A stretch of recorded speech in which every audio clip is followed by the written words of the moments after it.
நாளைக்கு இலங்கையில் வந்து அதிபருக்கு நாங்கள் வரல, அது வேற. ஆனால் தமிழ் மக்கள் உணர்வாக நாங்கள் ஒன்றா நிற்கிறோம்.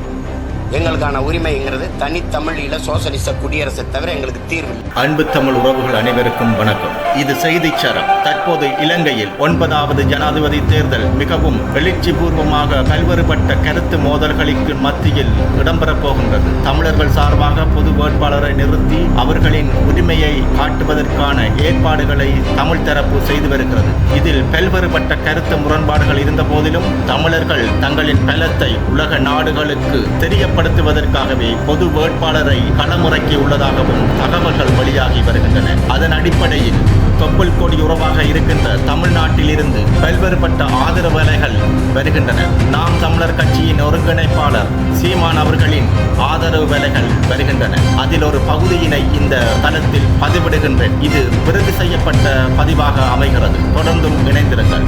சும்மா அதுக்குள்ளே ஒரு தீர்வு, இதுக்குள்ள ஒரு தீர்வு அப்படி அது இல்லை. அதனால அந்த நிற்கிற அந்த ஓர்மித்த கருத்தோடு நிற்கிற பொது வேட்பாளரை நம்ம ஆதரிக்கிறோம். அதில் அது வந்து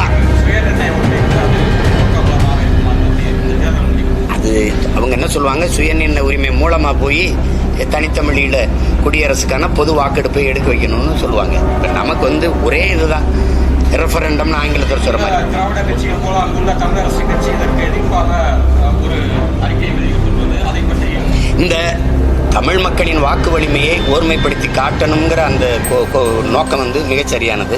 அதை நான் ஆதரிக்கிறேன். ஏன்னா இந்த நிலத்திலே நாங்கள் அதான் பண்ணுறோம். நாங்கள் வந்து இந்த கட்சியோட போனால் வெள்ளலாம் 2 சீட்டு எடுக்கலாம், 3 சீட்டு வெள்ளலாம், 2 பாராளுமன்றம் போகலாம். அது இல்லை. சீட்டுக்கு நோட்டுக்கு கைகட்டல, நாட்டை ஊராண்ட கொடுத்துட்டு 4-3 சீட்டுக்கு முட்டிக்கால் போடுற அந்த அரசியலை என் முன்னவர்கள் செய்ததை நாங்கள் செய்ய விரும்பலை. ஏன்னா இது கற்றறிவு இல்லை, பட்டறிவு.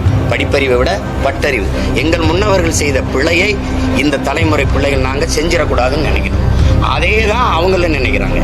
அது வந்து நாங்கள் ஜெயிக்கிறோம் தோக்குறோம் அதை பற்றி இல்லை. நாடே அழிக்கப்பட்டுருச்சு, மொத்த இனமும் கொல்லப்பட்டுருச்சு. ஆனால் எந்த நிலையிலையும் நாங்கள் ஒன்றா வெட்டிய மரத்தின் வேர்லேருந்து மொத்தமாக துளிர்க்கிற மரம் போல் நாங்கள் எழுவோம்னு காட்டுறதுக்கு ஒரே கூர்மையாக ஒரு வேட்பாளரை நீர்த்தி அடிக்கிறது தான் சரியாக இருக்கும்.